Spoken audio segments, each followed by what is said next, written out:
Senador nacional por la Unión Cívica Radical, Flavio Fama, que entiende mucho de esto, obviamente, porque ha sido rector de la Universidad Nacional de Catamarca. Muy buenas tardes, senador. Mabel Echavarría soy. ¿Cómo está? Mabel, ¿cómo estás? Buenas tardes. Muy bien. Bueno, finalmente se ha convertido en ley esto que tiene que ver con el financiamiento universitario. Y por una amplia mayoría, más de 2/3, ¿no? No vamos todavía a lo que ya dijo el secretario de Política, que iba a ser vetado esto.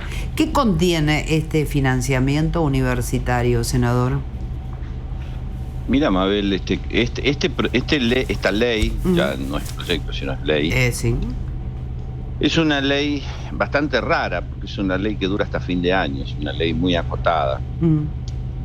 Y procura la ley recomponer los gastos de funcionamiento de las universidades nacionales ajustadas por inflación de acá a fin de año. Sí. O sea, todo el año 2024, por supuesto. Y también solicita 2 o 3 cuestiones adicionales. Uno es la recomposición de becas estudiantiles, que está teniendo o ha tenido un congelamiento importante. Y algo que también es muy importante para las universidades, que son los salarios del personal universitario, docente y no docente, que, entre otras cosas, en su promedio quedó por debajo de la pauta que el mismo gobierno fijó para el resto del Estado Nacional. Exactamente. Estuvimos viendo ahí cálculos del CIN, ¿no? Del Consejo Interuniversitario Nacional, y se ve claramente que hay una pérdida del poder real adquisitivo de las universidades, de los trabajadores de las universidades, que no solamente está debajo de la inflación, como están todos, sino que básicamente están inclusive muy por debajo de lo que es la pauta para el resto de la Administración Pública Nacional. Así que es cierto. Contenía esto, bueno, y algún par de cláusulas más de formas y una cláusula que incorporó diputados respecto de las auditorías que tiene que llevar adelante la JEP. Ajá. Que por otra parte, o sea, además de las que ya se llevan adelante. Mirá, cuando yo intervine anoche en el recinto, intenté, digamos, explicar a los senadores y senadoras que las universidades tienen un sistema interno de control a través de la auditoría interna. Es una estructura que financia a la universidad para que se controle a sí misma, pero que, acá lo interesante, es que depende funcionalmente de la SIGEN, que es un órgano de control, ¿sí? Sí. Y en donde dentro de cada una de nuestras universidades, la UNE también existe, sí. Esa oficina lleva adelante una programación de auditorías que tiene que ver con lo administrativo, que tiene que ver con lo académico y también que tiene que ver con lo presupuestario, ¿no? Con la ejecución presupuestaria. Más allá de los otros mecanismos que tiene cada universidad, que es la cuenta general del ejercicio, las rendiciones de cuenta de cada uno de los planes. Sí, la aprobación de los presupuestos y todo lo demás. La aprobación de los presupuestos a través de los consejos superiores, etcétera. ¿Por qué insistí en esto? ¿Y por qué dije es mentira que no hay control? No hay control, porque hay como un discurso por parte del gobierno nacional en contra de las universidades, que en las universidades se tira la plata, se es poco eficiente, y hay como mucha irresponsabilidad en el uso de los fondos públicos, que por supuesto provienen de los impuestos de todos los argentinos. Así es. Esto es así. Así que, y eso no es así. Podrá haber algún problema en alguna universidad, podrá existir falta de rendición puntual en alguna institución universitaria, eso puede ser, pero el Poder Ejecutivo tiene todas las herramientas para pedir las rendiciones de cuentas, para exigirlas, no pedirlas, sí, para exigirlas y para llevar adelante los mecanismos de control, a lo que se suma la sindicatura, no solamente la Sindicatura General de la Nación, sino también la Auditoría General de la Nación, que es el órgano constitucional que puede, llevar adelante cualquier tipo de auditoría en cualquier ámbito. Y en cualquier momento puede pedir. Así que hay un gran desconocimiento, yo creo que es adrede, creo que hay una política que cree que las universidades les sobra la plata, ¿sí? que bueno, creo que hay un problema que tiene que ver con una cuestión, no sé si ideológica, pero al menos como mínimo técnica o política, en donde el presidente, bueno, fue claro muchas veces con esto, ¿no? Y siguen en ese camino. Por eso entiendo que Diputados aprobó, digamos, con el acuerdo de varios bloques parlamentarios la ley, y nosotros terminamos de darle forma y por supuesto tuvo una adhesión masiva. Sí. No había ninguna duda que eso iba a ser así. Uh-huh. No, sí, y además decía también yo, yo creo que una de los primeros eventos, quizás el único evento que ha puesto casi un freno al proyecto del presidente Milei en este sentido, fue esa marcha multitudinaria del 23 de abril, ¿no? En defensa de la universidad pública, no gratuita, como dice usted, porque la pagan las comunidades con sus impuestos. Así es que vamos a ver qué es lo que pasa. Lo que se espera ahora es ver, porque ya lo había anunciado antes el presidente, que iba a vetar la ley, iba a tener un veto total si se convertía en ley. Pero bueno, vamos a ver qué pasa, ¿no? Sí, yo no tengo dudas que el veto va a existir. Ajá. Sobre todo porque después de la última sesión de diputados, en donde hubo muchas ausencias de diputados que originalmente habían votado la reforma previsional, recuerden ustedes el tema de jubilados, el tema de las recomposiciones de los salarios de los jubilados. Yo creo que con eso el gobierno se envalentona y dice vamos por esto.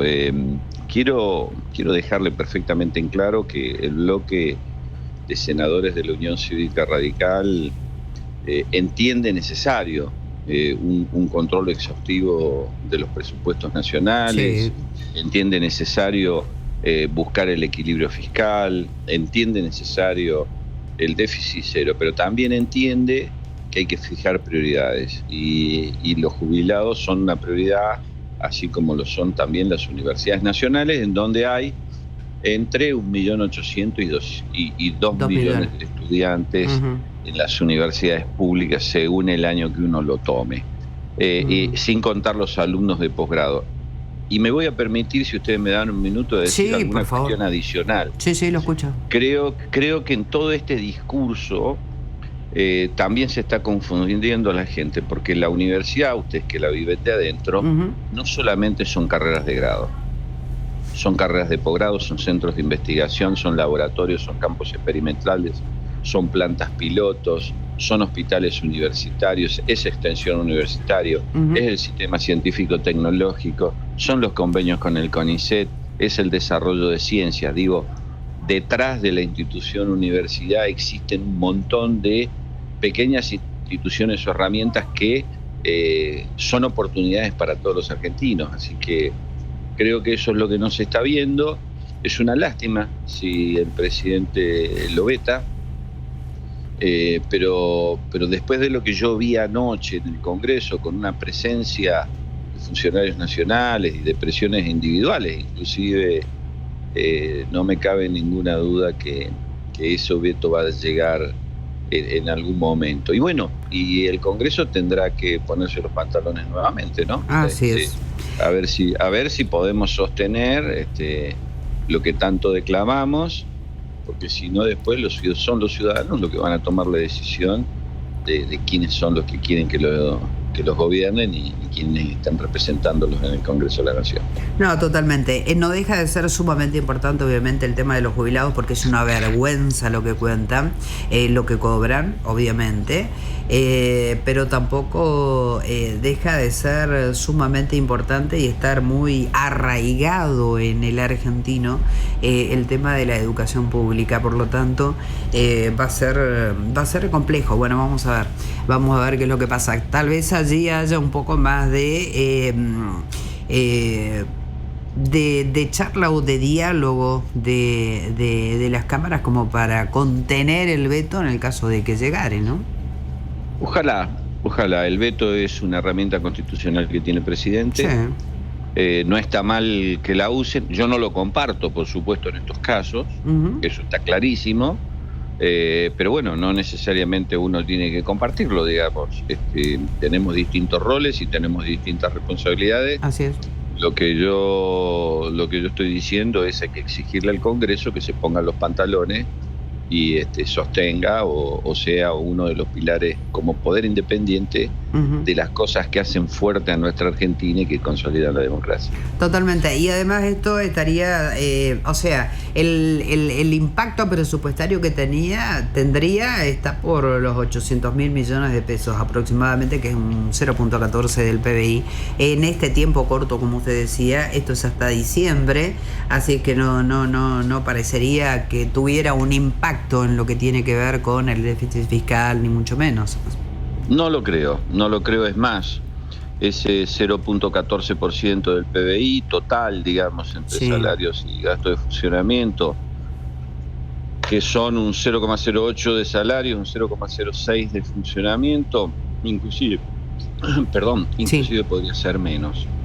Ajá. Porque fíjese que el proyecto de ley, esto no se ha reparado mucho en esto, en el artículo 5º, 6º, no recuerdo bien, habilita a que las paritarias definan, ¿sí? Habilita que, si bien el proyecto de ley tiene una aspiracional que es actualizar según inflación, lo que pondría eventualmente a los salarios de los universitarios por encima de la media de los trabajadores del Estado, yo no tengo ninguna duda que si el gobierno nacional se sentara con los gremios, me parece que eso es lo que está faltando, que haya diálogo, y llegaran a un punto por ahí intermedio, hasta se podría bajar ese costo, yo no tengo ninguna duda. Totalmente. Por lo menos que se equipare, como decía usted, a los aumentos que recibieron otros estamentos del Estado.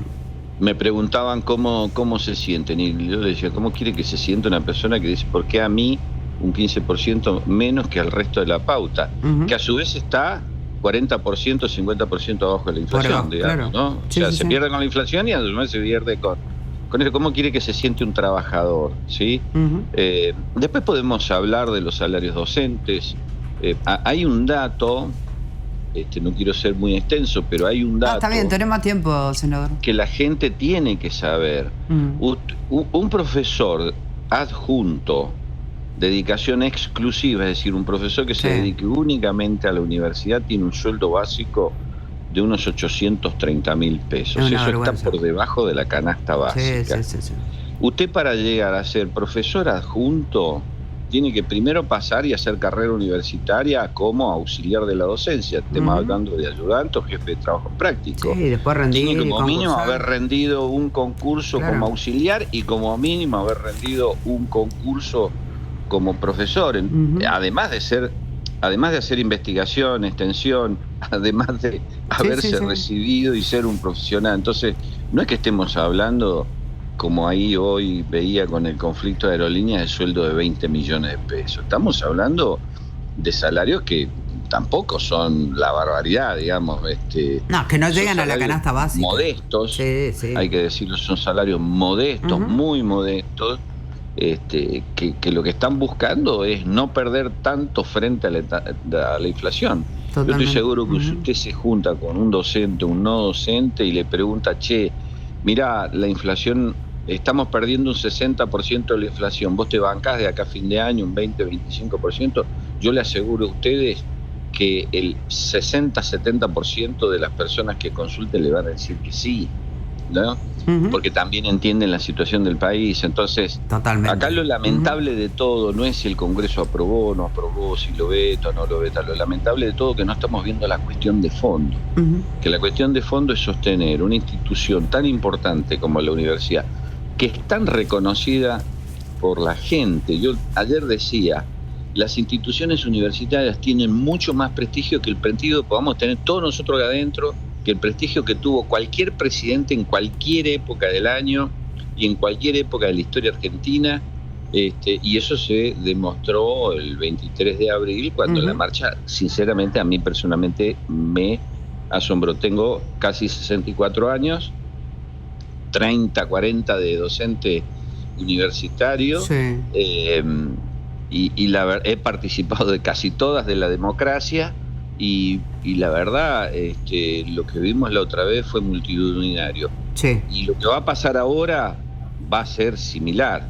Yo no tengo ninguna duda. Claro, por eso es distinto el contexto, es distinto el contexto a lo que pasó con el tema de jubilados, desgraciadamente también, ¿no? Pero vamos a ver qué pasa. Esto tampoco implica, senador Fama, obviamente, y usted como ex rector lo sabe, que no hayan cosas que ver, que no hayan cosas que equilibrar, que no hayan cosas que mejorar dentro de las universidades, obviamente, ¿no? Y adaptarse también como se han adaptado todos a esta nueva realidad, porque bueno, ha arrancado la universidad hasta mayo, que llegaron esos 270.000 al presupuesto, con el presupuesto del 2022, ¿no? Es lo que dije ayer, el presupuesto del que estamos discutiendo es un presupuesto que tiene más de 2 años, sí. Con una inflación que acumulada está por el 500%, con lo cual está totalmente pulverizado. Eso por un lado. Y lo otro que vos mencionas es lo que de alguna manera comentábamos, digo, ¿cuál es el problema de sentarse y decirle, bueno, miren muchachos, a los rectores, lo que hay es esto, cómo podemos llegar, de qué manera? Porque además, lo que la gente tiene que saber, que el Ministerio de Capital Humano actuó pésimo. A mí el jefe de gabinete me mintió en una sesión del día 16 de mayo, sí. Cuando yo le pregunté cuál iba a ser la pauta de aumento para gasto de funcionamiento, y me dijo que ya habían asignado un 70%, y que iban a asignar un 70% más. Sí. Yo no sabía, y nadie sabía, 48 horas antes, el Ministerio de Capital Humano había firmado un aumento de los gastos de funcionamiento solamente para la UBA de un 270%. Sí. Entonces mintieron, digo, sabían la información y no la quisieron hacer pública. Y esa no es la forma de gestionar, esa no es la forma de sentarse en una mesa y llegar a un acuerdo en una situación complicada de la Argentina para todos, no solamente para la universidad, sino para todos. Totalmente. Y además sí, se transforma en poco creíble, y cuando es poco creíble, bueno, empiezan a sucederse cosas o escalarse cosas que espero que no pasen. Ojalá. Al veto lo veo como muy posible, sí. Y si eso está, la veo a la universidad en la calle. Y la verdad, esa no es la forma de resolver las cuestiones, pero bueno, cuando no te dejan chance, probablemente esa sea la única salida. Bueno, en principio ahí tenemos ley y bueno, esperaremos a ver qué pasa, cuáles son los próximos pasos. Senador Fama, muchísimas gracias por este contacto y que tenga usted buenas tardes. Gracias a ustedes, que tengan buen fin de. Gracias. Gracias.